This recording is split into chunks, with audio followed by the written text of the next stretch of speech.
While almost all refugees are entrepreneurial, not all are business founders. The ones that don't start companies need jobs. This discussion will reveal the obstacles associated with employment and how both employers and refugees overcome these impediments. The panel charged with tackling this subject matter consists of practitioners, leaders who are active in training, hiring, and securing employment for refugees. Let's meet them now. Chris Chancey, founder of Amplio Recruiting, partner and co-founder of Amplio Ventures, and author of The Refugee Workforce. Ivana Ilic, former refugee and co-founder of Resilient People. And Ousama Sulaiman, Syrian refugee and founder of Turnsole Technologies. Welcome, and thanks for being here. Now let's hear from each of you, and then we will conclude with questions from our participants. Chris, why don't we begin with your presentation? Yeah, well, thank you for having me. It's so great to see not just so much content and great people participating in this discussion, but a great audience as well. And you know, I think back to when we first dove into this this topic of how do we support refugees and what are their needs, and specifically recognizing employment as maybe the most pivotal and most important need. This was back in 2012, 2013, and the Syrian refugee crisis was on most people's radar because it was really being highlighted in the media at that point. And as that coverage kind of went away, the issue continued to rage on, and it fell to those who were passionate about this issue to try to educate the people in our networks and our communities. And I just felt so alone in the struggle of how do we communicate and educate people on what's really happening and the role that we can play in the opportunity, and to be able to look at events like this that are happening where people are gathering and learning and growing, and there's so many more resources and opportunities now to learn. It's really encouraging. So we started our journey back in 2013. My wife Sarah and I moved into what is now known as the most diverse square mile in the U.S. And it's a small suburb outside of Atlanta, Georgia, called Clarkston. And so we bought a house in that community, not really understanding the makeup of that community and what it was known for. You know, at that point, over 50 years of refugee resettlement that had been happening in this very small section of this Atlanta metro.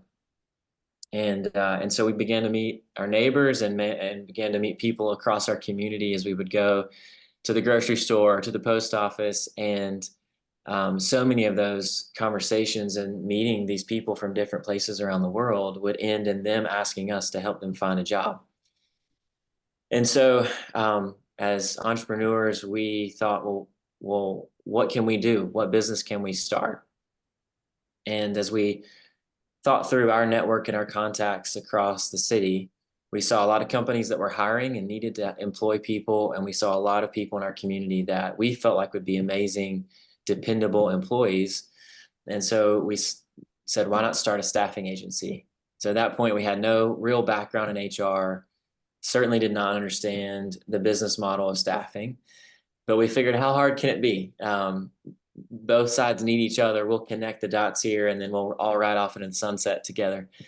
And instead, it became what was a decade-long kind of a pursuit of determining how to do this well and how to bring both sides to see the value that they each have, and what they can bring to the table.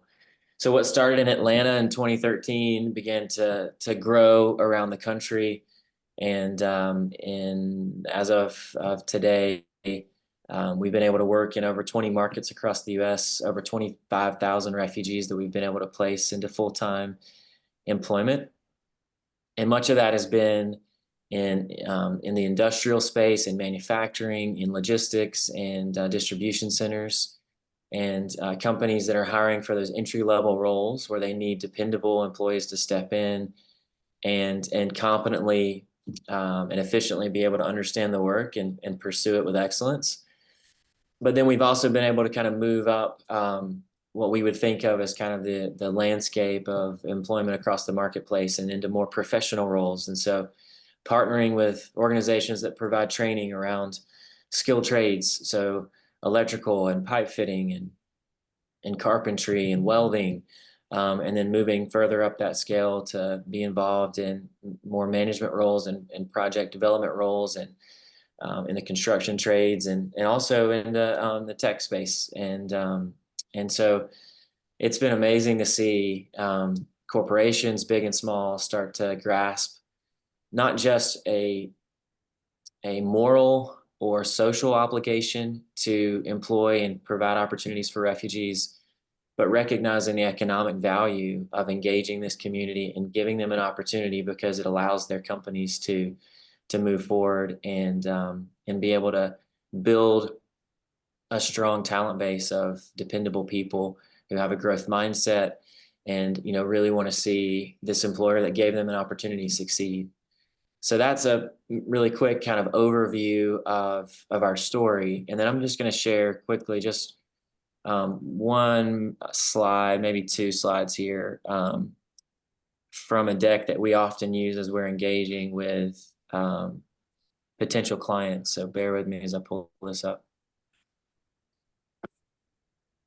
So one of the things that we often get asked is why do refugees need help finding jobs when they land here in the US or when they land anywhere abroad? As many of you on the call know, it's roughly about 1% that get the opportunity to kind of win the lottery and transition out of the communities they're in or the camps that they are in and get to a hopefully safer place for them to live in partnership with the UNHCR, being resettled in another country. The US gets about 10% of that 1%. And so it ends up being a very small number each year that are coming into the US, coming from different places all over the globe, different backgrounds, different levels of education, different levels of professional experience. And so as they get here, how do we then get connected with them? And what is that process like for them on their own to try to find a job? Well, in many cases, there's resettlement agencies that are incentivized to help them through that process. But as you can imagine, these organizations that are overwhelmed with all the different factors that go into helping someone begin to have stability in that process of learning a new language and learning so much of the legal requirements to kind of be up and running and operate and just be able to survive in a new place.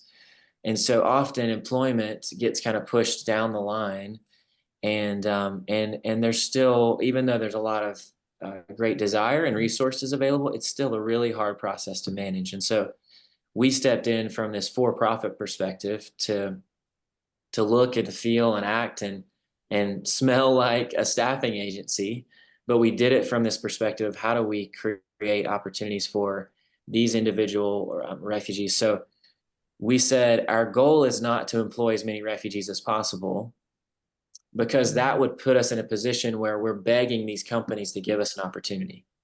Our goal is to partner with incredible companies with great cultures that had a desire to employ more dependable people on their payroll, and then through that connection, be able to go and pull in members from the refugee community that we knew would have great retention. And so what we felt like from the beginning is that the refugee community would have stronger retention than any other workforce they could tap into.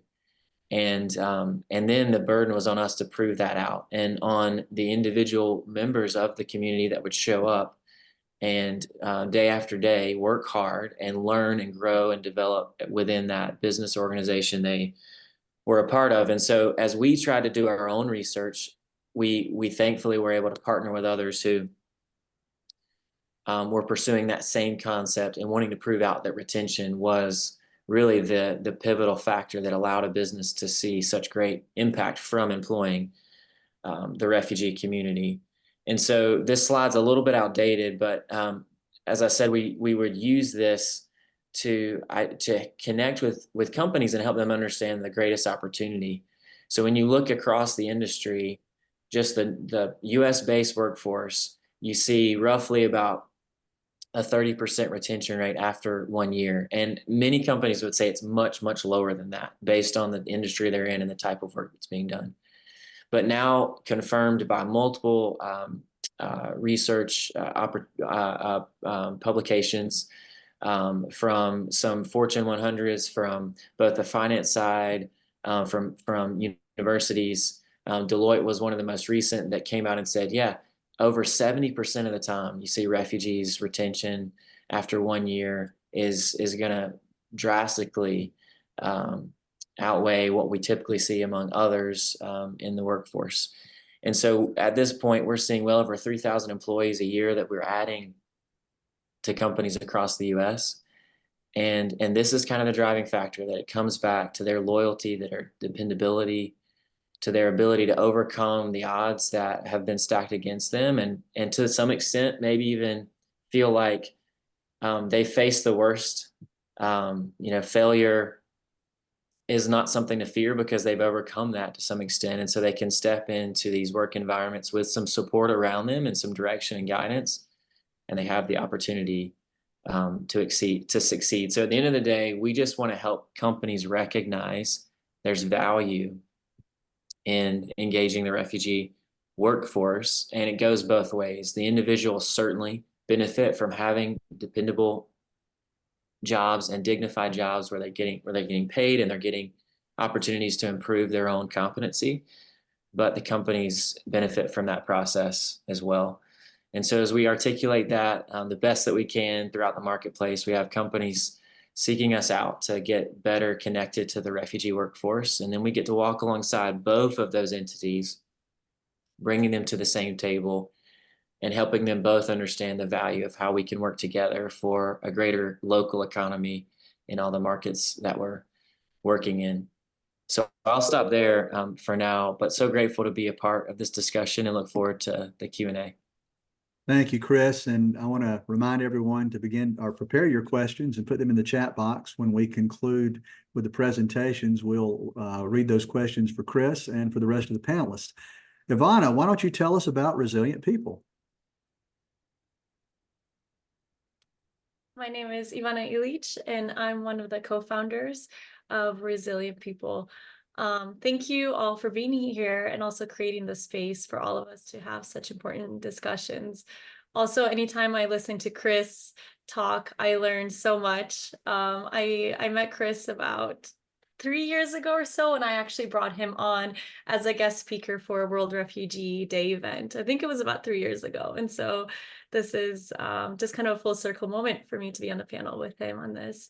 But I know I have about 10 minutes or so, but I'd like to I want to share my own personal refugee story to begin with, and then kind of lead into Resilient People and our guiding principles and how we think about hiring refugees. And part of being a refugee and sharing your story, it's very central to when you even begin to get refugee status, to all the way to getting employment, to being able to use your platform and your story to kind of amplify refugee advocacy efforts. And one thing that I think about a lot, especially for the refugees that I work with, my community of refugees, is just like, how do we take ownership of our own story and tell it the way that we want to tell it, rather than being in a position where we're having to share things that are more sensitive or not. And all that to say is that I love to share my story, but in a form of a poem with you all. And then I'll start there, and then we can go into some of the more conversation. But let me start with my poem. So this poem is called Refugee, It Ends With Me.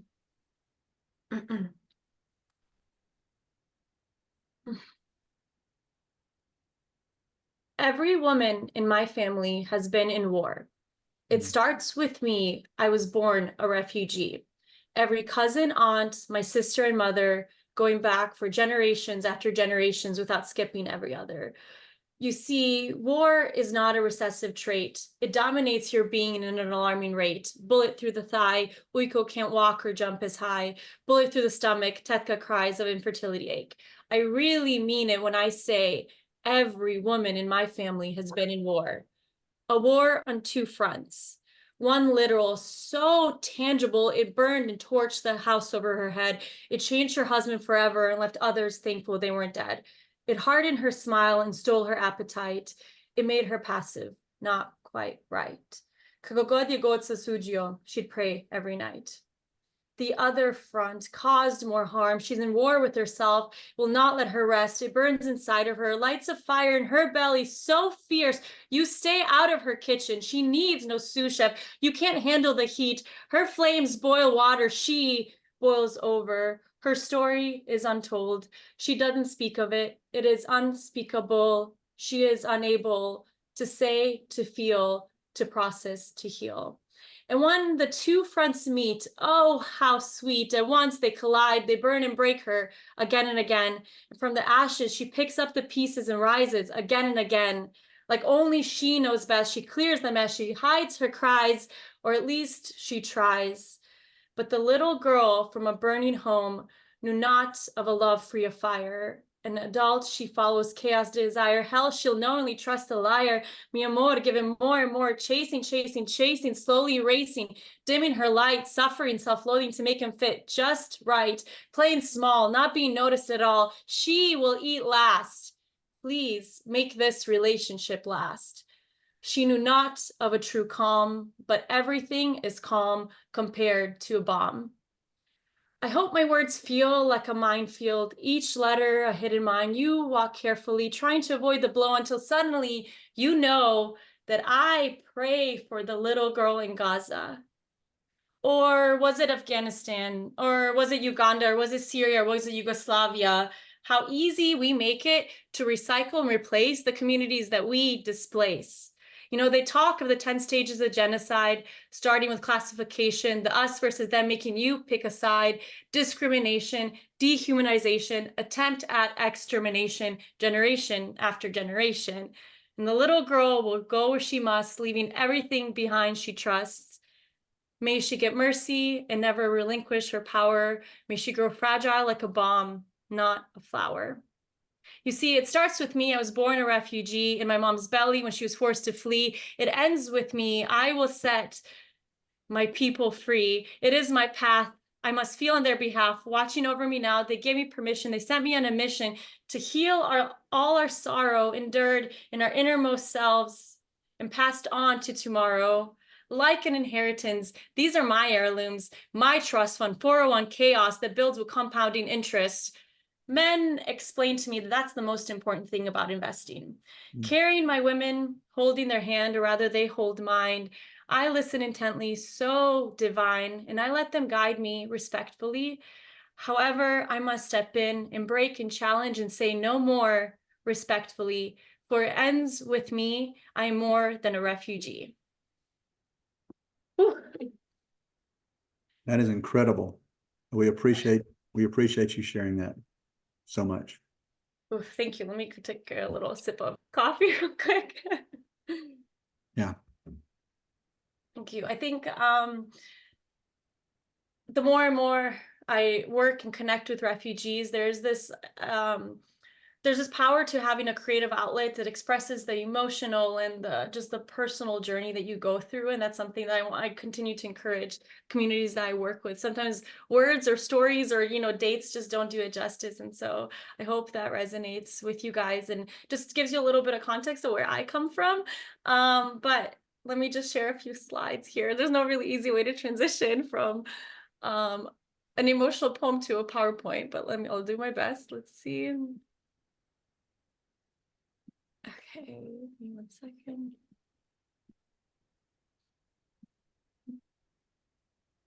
I know Ricardo's on the line and he knows I have such a hard time sharing my screen, so hopefully this works. Okay, are y'all able to see the slide? Yes. Perfect. Okay, so this is just a little overview of my own personal journey. Like I mentioned, I was born a refugee in former Yugoslavia. We received refugee status when I was 6 years old, and we resettled in the U.S. And started our, U.S. refugee resettlement journey, which is, of course, I know many of you guys know about it. It's very nuanced and filled with hardship and, you know, having to overcome so much. But one thing that my parents instilled in me is, you know, when you have everything taken away from you, you really think about, you know, what is left. And they instilled in me that education is the number one thing that nobody can take away from you. And that's kind of, as I grew up in the US, I was very focused on my education. I studied economics and received a master's in economics, where I studied economic development, thinking about how do we raise developing economies, a lot of them which host refugee communities. Then in my professional career, I worked at various tech companies, most recently at Meta, where I was chief of staff. And I also started a lot of the main refugee organization that focuses on partnering with refugee organizations with Meta and using our platforms and products at Meta to empower refugee communities. I also served on the board of directors, Refugee Service of Texas, and now it's my honor to be a co-founder of Resilient People with Ricardo, who's on the line as well. So a little bit about Resilient People. Let me go to this slide here. Resilient People, our mission is to empower impact-conscious companies to harness the exceptional talent of refugees. And so we work with companies that are either mission-aligned, have a social impact lens, or are considered a responsible companies. And we help them hire displaced people in host communities in low-income countries. Right now, we are about a team of 16 people, majority of whom are refugees. Some are on this call too, so happy to see you all here. And right now we're operating in Kenya in the Kakuma refugee camp, and we focus on training and deploying sales capacities. So that's sales and lead generation. But we intend to grow both geographically to other countries that have higher refugee population and talent, as well as other competencies outside of sales. One of our guiding principles, and that just I wanted to level set about how we think about hiring refugees. There's this really impactful, amazing quote that resonates with our founders, but as well as with our team. And it's a Martin Luther King Jr. quote that says, "Faith is taking the first step, even if you don't see the whole staircase." So again, faith is taking the first step, even if you don't see the whole staircase. I think when we think about our guiding principles of Resilient People, we are really focused on how do we not only employ and create a direct impact to refugee communities, but how do we uplift the entire ecosystem and really raise the bar about how we support refugees. And we do that through really close partnerships with companies that have similar minded missions. And so I see Ousama here, and he's one of our amazing partners on this. But we don't think of our services as I don't want to use the word competition, but we don't think of it from that lens. We think of it as, if we win, then the whole ecosystem wins. And it's important that when we hire refugees and we are taking a stance on what we believe is how we should be hiring refugees, we're doing that in a partnership perspective, because we want to elevate the ecosystem. And just a little bit on how we think about this idea of connecting refugee talent and companies. I think a natural place to think is building a bridge, right? Like, we're building a bridge between the two, or building a bridge that creates this, that eliminates this gap. But really, when we really think about it, a bridge connects people that are in the same level, same kind of same perspective and stance. So what we really think about is the staircase idea, this ladder. What we're doing in Resilient People is we're building a ladder instead of a bridge, because the two parties are not at equal standing ground. A refugee without any help does not necessarily have the exact same fit. They do not have the same resources, the same opportunities, and there needs to be more work so then refugees can climb up this ladder, take these steps in order to be able to be self-sustainable and to be able to be hired by these companies. And so that's kind of how we think about this, and where we fit in is this idea of building a ladder. I'll come back to that a little bit more, and I think it's pertinent to the conversation around how do you invest in refugees and what are the necessary prerequisites to even hire refugees in relation to traditional employees. But overall, what we do know is hiring refugees is good for business. Period. And I think we'll continue to discuss that. Chris is such an amazing speaker on this as well. But there's so many different ways. One is just from the moral perspective. Like just the sheer mass. This is there's about 120 million displaced people globally, and that's about double in the past decade, right? The humanitarian perspective of this is real, right? But aside from the just the morality kind of feel good component of hiring refugees are good for business. Refugees are resilient. We tend to have a growth mindset. Imagine by the time refugees are resettled, they have suffered tremendous hardship. They were able to develop the internal strength and perseverance that employers look for, that employers would love to hire, they would love to pay extra for, right? And being resilient in your personal life does translate to being able to work in ambiguity and in the workplace context. The other trait is that, I was trying to think of a good word for this, but the word is loyal. And Chris kind of covered this a little bit, but we see throughout various studies that refugees have a higher retention rate relative to non-refugee employees. There's a lot of reasons for this, maybe being a little bit more risk averse, potentially a lot more to lose, but also it's just refugees tend to come from a collective culture where the community component is key to strengthen survival rather than more individually focused societies. And so there's this eagerness to pay it forward. There's this eagerness to be part of something larger, to give back to an organization. And then this reduces staff turnover, and that's extremely, retention rates are one of the costliest things that companies spend money on, right? And so this is something that is the loyal retention rate is a key component of this. And so I think I'd love to open this up in our Q&A to talk a little bit more about this, but the takeaway is that hiring refugees is good for business. But hiring refugees means that you're investing in refugees. And so this is something that's really key. And here it's a lot of times like the devil is in the details here. I think intuitively it makes sense, but the level is in the details. And so I just kind of want to talk through a little bit high level that there are real gaps and barriers that exist. And because of this, like what we do at Resilient People, we take a very centralized hands-on approach where we heavily are investing in our people, heavily investing in coaching, mentorship, making sure that we're supporting them along the way so then they are able to reach these levels of self-sustainability and empowerment.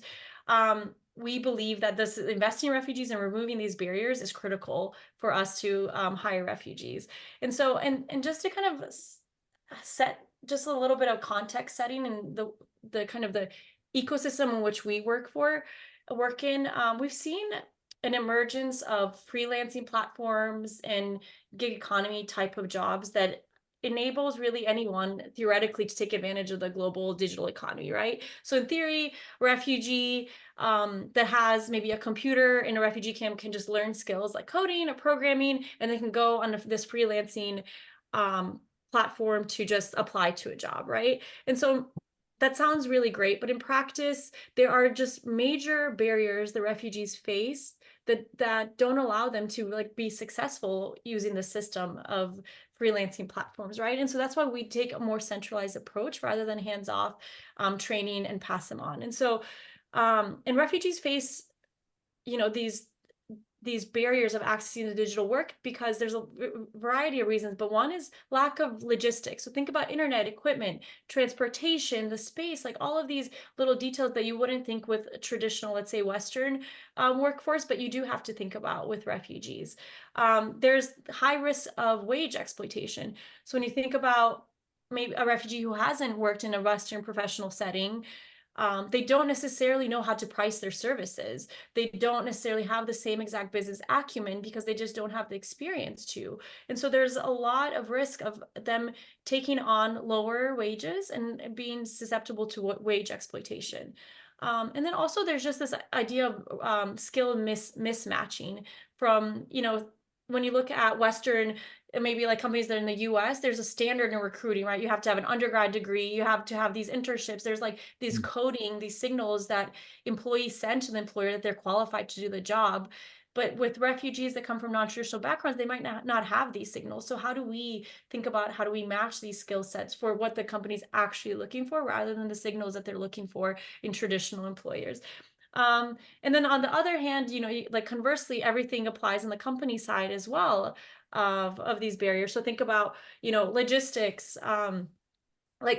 companies getting exposed to wage exploitation, risks of security, privacy risks, quality risks, things like that, that if you leave it to a decentralized platform, like a freelancing platform, it doesn't account for that. So all that to say, that's the context. And so what we do is we heavily believe that investing in our refugee workforce is the way to go. And we do it in a variety of different ways. And again, here's my little ladder of us raising the bar, but we start with like logistics. So we think very, very deeply about, our team is based in Kenya, and we want to invest in logistics such as workspaces, electricity, internet, even things like ability to allow them to have pay advances. We think about nuanced medical leave policies that maybe traditional employees don't need, but we do need to be agile and be able to give them these kind of support systems. Then along with the logistics, we think about types of training. So for training, we have a rigorous training program that is not only focused on training the day-to-day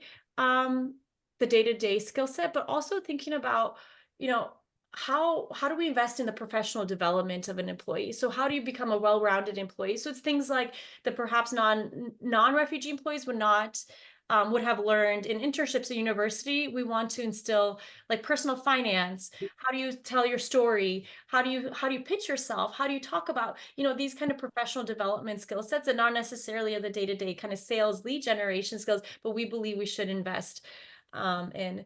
And then we also take mentorship and coaching very seriously. So again, this is the hands-on approach. We do one-on-one mentorship, one-on-one coaching and then also help them build these professional networks. And then finally, it's how do you deploy? It's really being able to connect the talent that we have curated to the clients that need the talent the most. And we take a hands-on approach there as well. So all this to say is that hiring refugees is good for business, but hiring refugees also means investing in refugees. And I think these additional layers of investment are necessary to empower refugees to succeed. And as resilient people, we truly want to climb up the ladder, raise the bar, and as we employ and empower really dignified lives of refugees. So yeah, that's my little spiel about what we do. Ivana, thank you so much. And we will come back to you shortly with questions. Let's move to Ousama. And first of all, I have to thank Ousama and his staff at Turnsole for being a wonderful partner with the website and curating all of our content in the most professional manner. Your staff has been amazing, and we appreciate all the work. Thank you so much, Dalton. I appreciate your kind words, and thank you for having me here. And before I start, also, I would like to thank Chris and Ivana. It's a great stories and inspiring stories that I learned from. Yeah, I mean, it's really great to be here to share my perspective about refugee employment.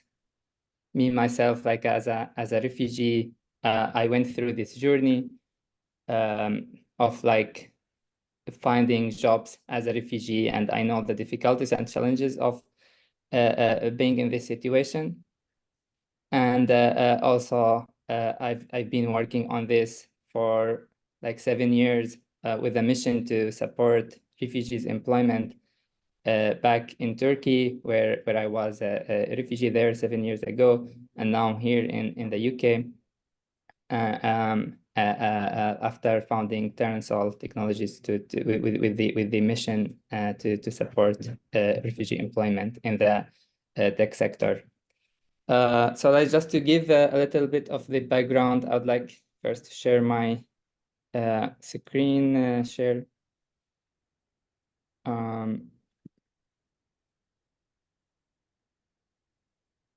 Yes.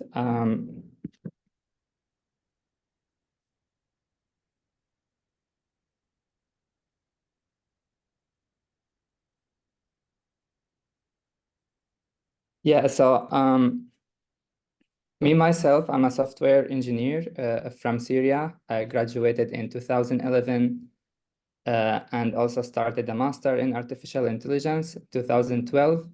And that was the start of the war in Syria. The war in Syria started 2011, and my city where I was in Damascus, it was like like a conflict zone that like stayed active for years. Me, like when I graduated, like anybody else, I was I had like this dream of working for corporation, like building my career, work for Google, for Microsoft, like any graduate would dream for. However, like the war in Syria just was the only barrier for this. I was like I found myself in this area where like everything is shuttered. I had no electricity, no internet connection. Like everything, all like what I dreamed of, it was just it was just like going away. And actually, like within this situation, like kind of lost hope. But when I saw the potential of technology and the potential of working remotely, that like kind of gave me a little hope that I can start from. And with the help of some family and connections, I could get like the first freelancing job. Where I was in Syria, I was working from the like from underground. I was working from the basement with like limited access to electricity and to internet connection. But I could start my first job as a freelancer for a business in Dubai, and that was really a great opportunity for me. That like give me that indication that there is hope and I can still build my career. I like with this small job after a small job, and the project after project, I could like kind of grow my career and build my career, and then started like with a team of freelancers, so we can get more project, get like kind of decent income within the condition of war, and that was really encouraging for us. I stayed in Syria till 2016, where I had to move to Turkey, and here my refugee journey started. However, when I left Syria, I left with the realization that like we can really replicate this model. Like if I could work as a freelancer remotely for a business in Dubai and within the condition of war, then refugees in Turkey or like even Syrians who are in Syria, they can still get kind of income by just working remotely, and the only thing they need is the skills. And that's why when I moved to Turkey, I joined a Ru'ya organization. It was an NGO that works in the tech sector to support refugees. And within the organization, we designed this program to train Syrian youth on digital skills like web development, web design, so they can ultimately work as a freelancers. For 2 years, we worked on that program. We could train 150 refugees on multiple skills, multiple digital skills, and many of them get employment. However, like we found that the training itself is not really enough, as like they still lack of like those professional and soft skills that they could really access the market. And also they lack this hands-on experience and the practical experience that will lead them to get jobs in the market standards. So like we had to we and also with the like lack of fund at that time, we found that like the working with only donations to create sustainable impact is not really a great idea. We need to find another kind of settings to sustain the impact and like work on kind of building more building more on this so we can hire more refugees.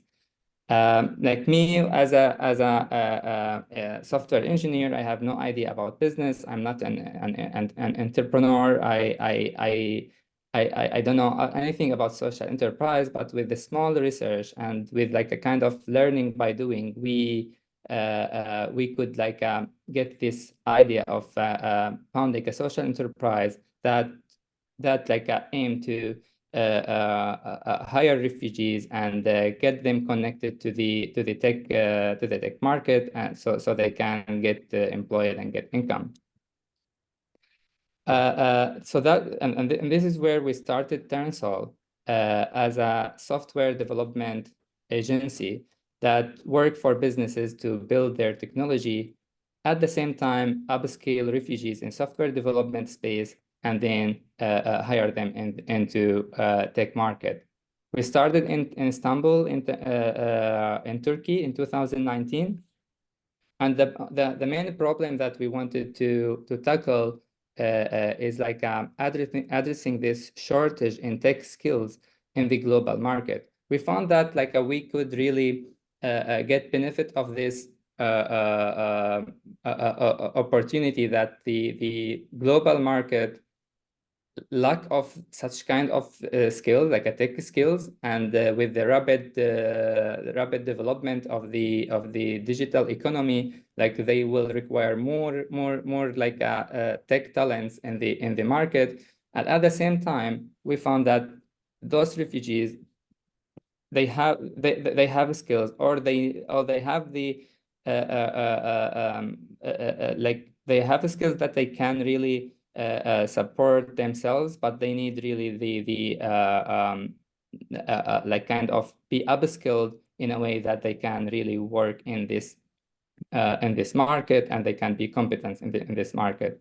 And this is like this is when Turnsole jumped in and tried to help both of those to be connected and to bridge those refugees with the businesses who are looking for tech talents. And as Ivana mentioned, it's not only about the bridging, it's also about how we can make them work together in the best way. So the refugees, they have the basic skills, they still need all the support to be able to work with businesses within the businesses settings, and be competent with their colleagues at the work. So like they can really be productive and be part of the workplace. So we worked like in the very beginning as like a small business, having like a smaller projects with like a small businesses in Turkey, and then like we went globally. We started working with tech startups and getting more software projects and hiring more refugees. However, we found that like we need really to have more scalable model. And since I don't have the experience, I sought for like a master in the to learn more about entrepreneurship, to learn more about the business and business skills. And I had the opportunity to join an LSE after I get scholarship from Said Foundation, and at LSE I pursued a master in social innovation entrepreneurship. Within that master, I did my research about creating a scalable social business model for integrating refugees into global tech market. Mm-hmm. And also, I had the opportunity to present a Turnsole mission in Mayor's Entrepreneur competition, and we were a finalist funnels there, so like and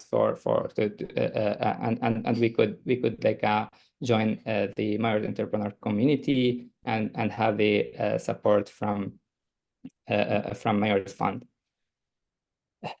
After doing my research, we end up having like a new business model in Turnsole, where we can work with both refugees and tech startups to support to support both of them to work together in the best way. So with refugees, we work on first career planning, training, and then internship and apprenticeship, so that we can make sure they are really qualified after this process. They are qualified to work with global business with the market standards, and they can provide the quality that the employers they are looking for. And at the same time, we work with tech startups to provide them with highly skilled tech talents and software developers, so they can work with them to build their technology and to grow their businesses. So as a business, we provide software developers and tech talents, recruitment and employment services. And in addition to that, we provide tech consultancy, so we can help the tech startups to build their technology in the best way and utilize those resources in the best way so they can grow their businesses. We also we also like built like a community of tech experts and tech stars and senior software developers who can support both parties in like in the best way, so like they would be mentoring the refugees, and also they would provide consultancy to the businesses, so they would they would facilitate this relationship between both. Turnsole recently also had the opportunity to kind of grow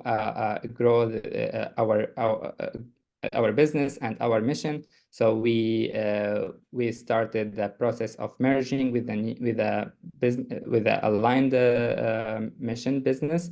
We are now merging with Supol, so we have a greater impact and we have accelerated growth. So now we are in Turnsole collectively with Supol. We hired 500 refugees. 100 of them are full-time employed, and 400 they are contractors. Our like a main learning I would like to share here actually from this journey, that like the decent work is essential for refugees integration in the host societies. I saw from my experience that the first step to just start integrating the refugees into the host communities to get employment, to get income, to like start this, have the feeling that I have a secure job and I have a stable income, so I can start building my life in the new community that I came from. I came to. At the same time, like refugees, as also my colleagues mentioned here, like refugees are not burden for on host countries. They can be an advantage for the socioeconomic landscape. The term refugee can sometimes be misleading, as it encapsulates someone's identity in someone seeking a refuge and ignores the aspect of a person identity. A refugee could also be a highly skilled doctor, a talented engineer, a lawyer, a charity worker, a father, and so much more. Thank you so much, and looking forward to our Q&A. Ousama, thank you for that. And that's a great reminder at the end that the term refugee does not define the person who was forced to flee. It's just merely a moniker that identifies a moment in time. It doesn't have to stay with them the rest of their lives. Thank you all. Francis, do we have questions for the panel? We do. We have a couple. And first of all, I'd like to thank the three of you for sharing your remarkable work and all the good you're doing. I'll start off with Chris. Chris, one of the questions from the chat: what has been the most surprising, refreshing response from a business or business owner when they see the value in hiring and investing in the refugee community? Yeah, thanks for that question. There are a lot of stories of people who recognize the value as it benefits them, right? The employer. Our desire is that they get well beyond that, but that, I can think of guys. I remember one business owner walking into his office to pitch him this idea, and his cowboy boots were propped up on his desk, and before I could even get the pitch out, he was like, "We will never hire a refugee at this company." Okay, so we'll come back and visit you again pretty soon, right? And it was a few weeks later that we were following up, and something had happened. They had a few people leave, probably because he was a jerk to work for. But they had an opportunity for someone to step in, and I got to meet one of the managers on the team that was really excited about this. And so we felt like it was going to be a good work environment, and begin to place. I think we just had one person, but it was just a few hours of that person on the job where the guy who originally said, "We'll never hire a refugee in this company," was calling us saying, "Can we get 5 more just like that person?" So there's a lot of stories of just that work ethic speaking for itself, and allowing, someone to kind of maybe change the perspective that they've had on what is a big issue in the media or some article they've read, and they formed an opinion without actually meeting someone face to face and hearing their story and knowing their name. And yet when that happens, it starts to change their perspective and the way they see the world around them. But I love the stories where people go beyond just, okay, they're good for me, they're good for this business, they're going to allow us to be more profitable, to they're good for this community, and I want to be a part not just of employing them, but helping them move forward. And it's so powerful when we see companies get involved well beyond just that initial engagement. So one other quick story. We had a company that's a large distribution, a global distribution company. And when we first started working with them, one of the challenges that they were facing because of their location was the transportation to get people to the job site. And so the first few people that we had there were making it work, and they were kind of figuring out. And the company said, "We really want to get behind these people and make this a great work environment for them. How do we do that?" And so we came up with this partnership around them providing initial transportation fees, covering the cost to Uber people to the job site. But with this plan of after 30 days, the individuals need to have their own transportation. And so it was kind of this forced way of helping these employees to really get to the point where they had that level of independence. And so that first day, where 30 days had passed, and one of the employees had secured his own minivan for transportation literally that morning.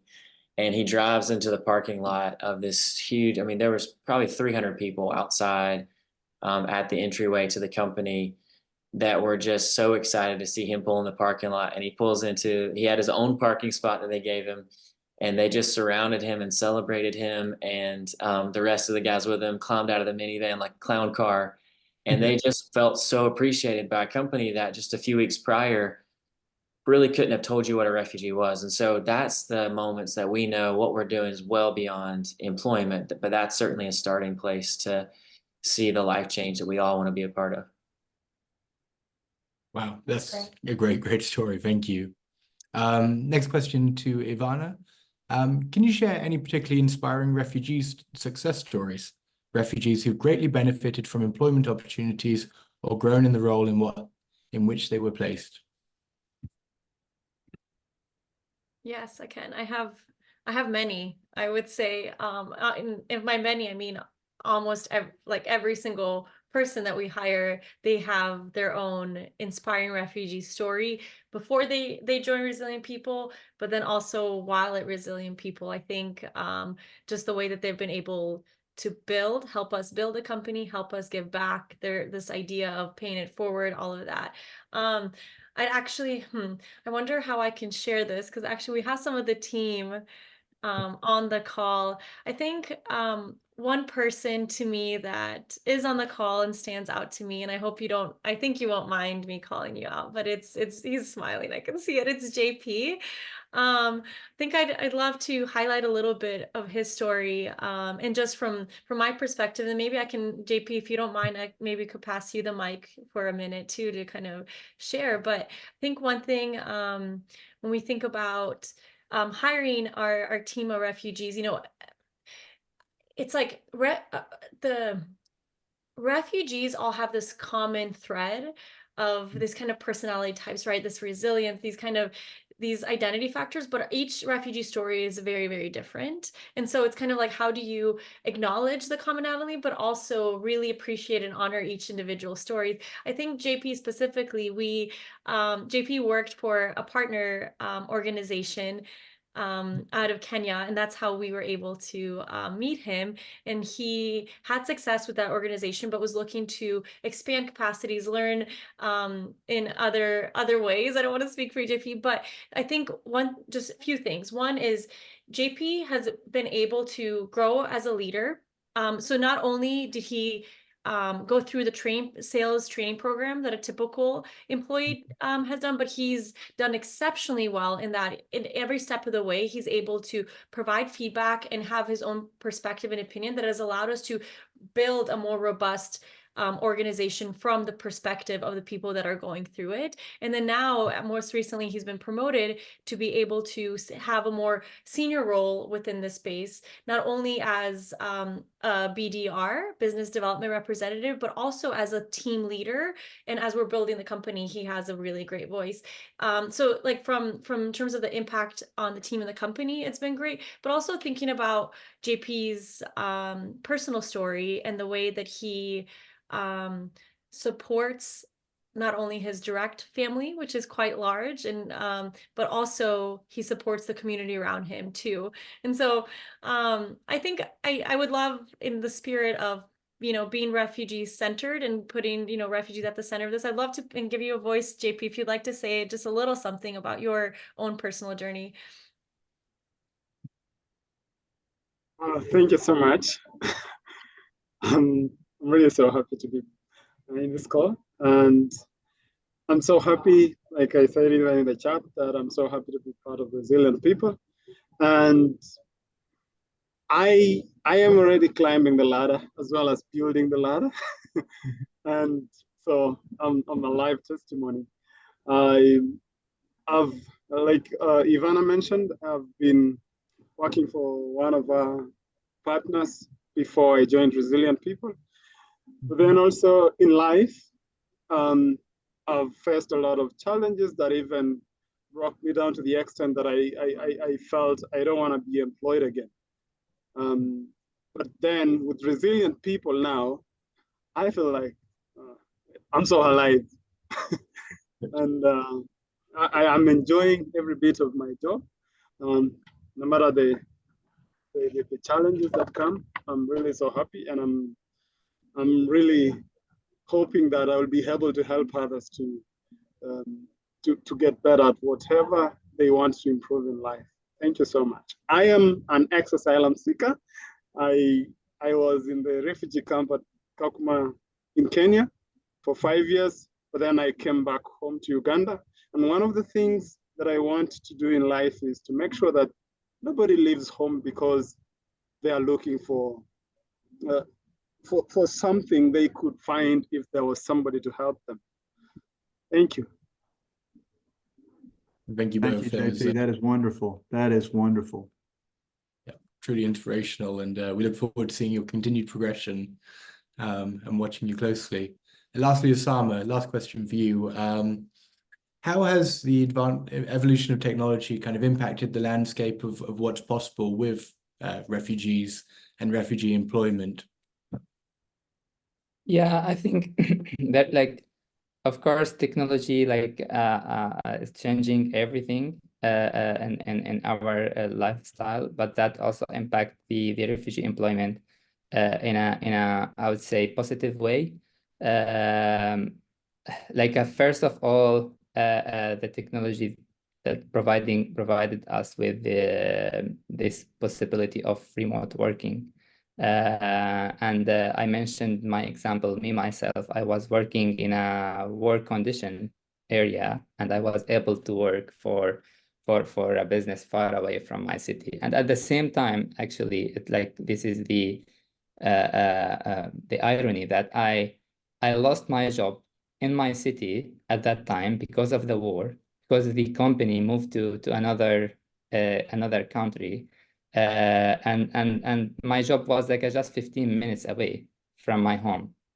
But like just a year later, I could get job in Dubai, which is far away from my home. It's just like by having internet connection and I have my laptop with electricity on. So I think this is a great like example of how technology could really help the refugee employment. And also another aspect of this, I think like the technology and technology skills in general, it's like it's more kind of universal skills.